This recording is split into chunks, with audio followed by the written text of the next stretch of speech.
So can we take a little peek at your greenhouse? Yeah, come on in. Okay. I would love to have a greenhouse. This is so cute. This is the Harbor Freight one. Nice. And it's 10 by 12 and I countersunk it. So I put the gravel on top. Oh, I got an anole right here. Oh, yes, we have those all over our house. He's like my insect guardian. Oh, my gosh. It's so warm in here. Yeah, it is 68 right now. Whoa, come in here. It feels so good.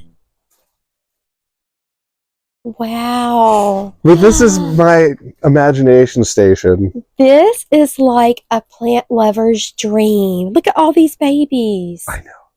All my little plant babies. And So they're all I have- waking up. So it's I a have really mine in the exciting time. house under grow lights Yeah. in my living room, so I check on them every single day. And I love the love and gratitude. I read a really interesting book about this doctor who analyzed positive affirmations on water, and then he would freeze it. Oh. And the crystallization of the ice would reflect the energy you were talking and giving to. Oh, that's so And sweet. it's kind of out there, but I said, there's nothing to lose here. No, So, they always say it's good to talk to your plants. And yeah. It's a variegated fig. And I'm glad you appreciate like staring at your figs every day, because I do it every day. Oh, I was so happy. You know, I sent you the little picture. I know, with the what's little, happening? It was, oh my goodness. So the first thing, when I was doing my fig propagation, you recommended water, or maybe even water and peroxide. Well, I just did the water. Yeah. And I had 3 of them that got moldy. Oh, like no. really, really moldy. Yeah. So I just went ahead and chunked them. Yeah. Because I didn't know what they were going to do. So maybe should I have just done the peroxide then? And maybe. And then you can also use a bleach dilution if you can't get a hold of hydrogen peroxide. Okay. And that's a 9-to-1 ratio. Okay. So for every part bleach, because then it just dilutes it, and you hit it with a toothbrush. Okay. And you just be like, scrub, scrub, scrub, scrub. To be fair, I have just used water on all of these. Okay. And I think it's mold starts to come in at that when it starts to get cooler.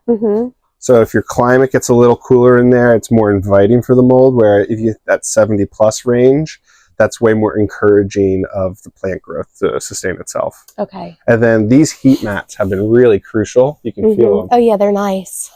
I haven't set to 90, but that heat dissipates as it goes through different layers. Right, okay. And then I mist these every morning, so the humidity is nice.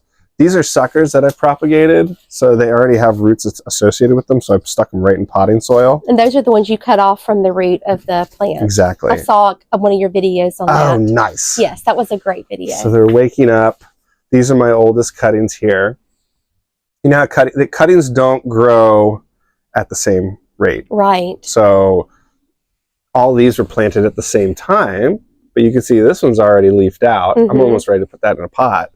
But this one, it took 4 weeks just to get these buds going. So don't give up hope on them then. Don't give up hope. Okay. Hang in there. Yeah, hang in there. And then I've heard too that sometimes that they'll leaf out before they even are starting to get roots. Is that right? Yeah. Okay. And that is always a discouraging thing, because you want them to grow, but you want them to grow their roots too, because that's going to carry them through into maturity. And unfortunately, I've had that happen with a few of these cuttings, and I think that's part of the process. You can help with rooting hormone and applying it to the cuttings in the bottom when you first root them. Right. They will root on their own, but you want to hedge yourself. The heat mats will help a lot with root development, because that'll keep the soil warm and inviting for root development. And the winter is the best time of year, right, to do your cuttings, or can you do them all year long? You can do them all year long. Okay. I've rooted live cuttings from trees any time of year. You can do it with green cuttings. The best cuttings to work with are dormant lignified cuttings. Okay. And that's why wintertime is typically a good time to do it. And for me, by springtime, I have all these trees, and then I can go and sell them. Right, exactly, exactly. And when nothing else is growing and I have this cool greenhouse and I'm in here just messing around, it's a great way to get me through the winter. It is. It's very exciting, because it does give you something green to work with, and you get your hands in the dirt. And like, especially if you're repotting figs, it's better to do it while they're dormant. Right. I mean, I took these suckers when they were alive, or when they were awake, but they kind of get this like shock, and they can survive through the shock, but they stop growing for a while, and then they'll kick up speed again. So out of all of the figs here, what is your favorite one to eat? Oh my gosh. I know it's like asking you what's your favorite child. Okay. Oop, I dropped it. My favorite, like every time I eat it, I laugh. Like, because I'm like, that is so good. How does this not exist in everyone's house? That's my Figo Preto. That's this tree right here. It's the same as Black Madeira. I've had it for like 8 years now. Figo Preto. It's a Portuguese variety.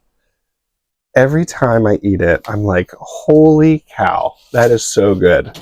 There's one that matches that level, and that is my Col de Dames. And Col de Dame Blanc, Col de Dame Noir, Col de Dame Gris, Col de Dame Ramada.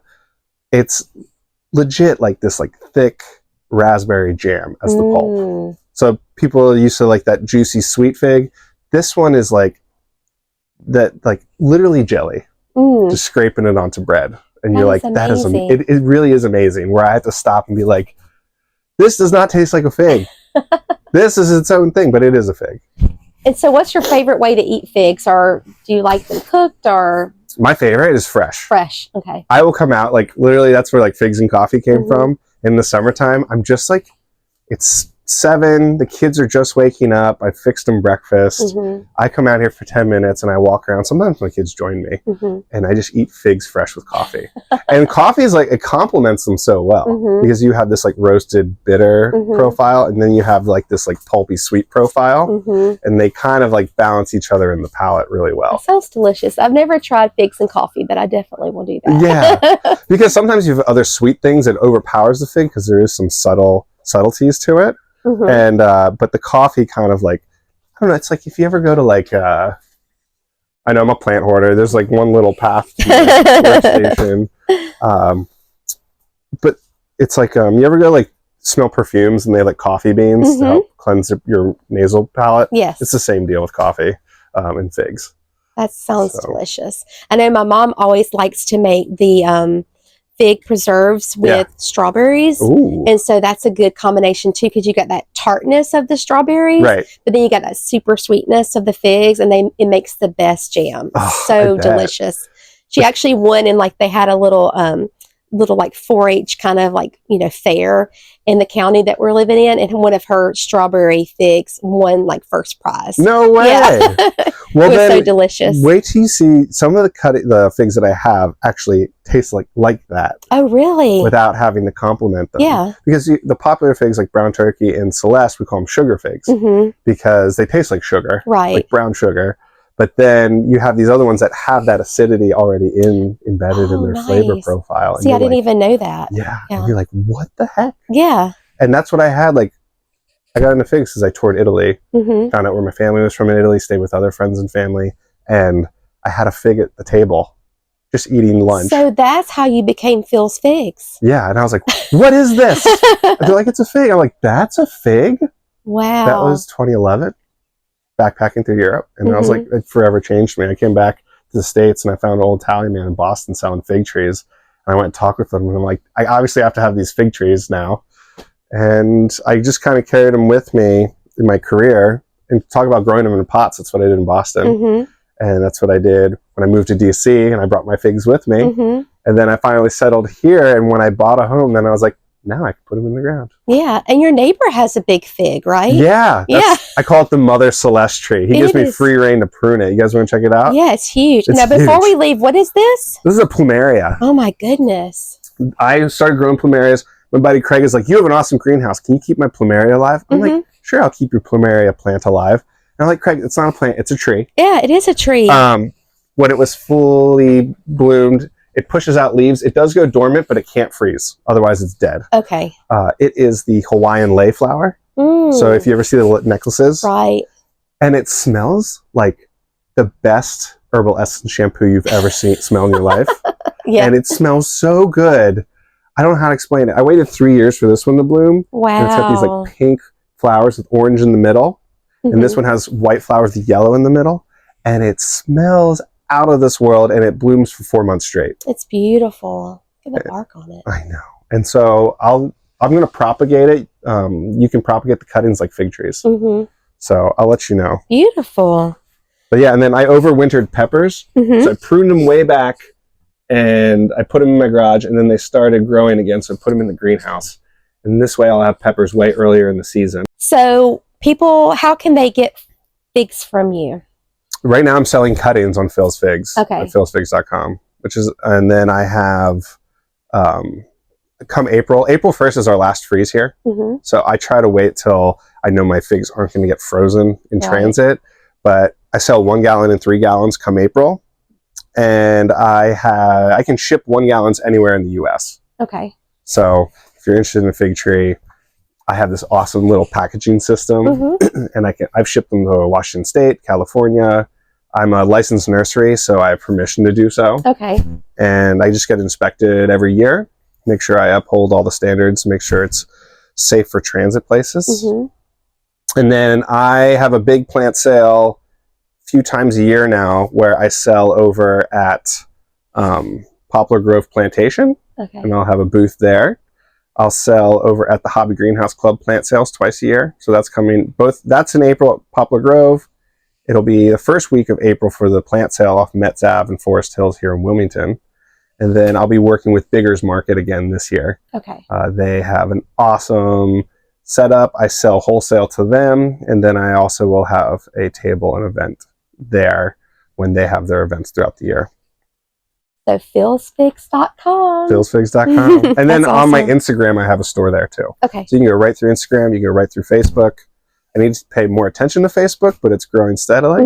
And then the link is in YouTube as well. Awesome. Thank you. I guess we can take a little tour of your figs outside. Oh, I'd love and then also maybe your neighbor's huge fig. All right. Let's start with the huge fig. Okay.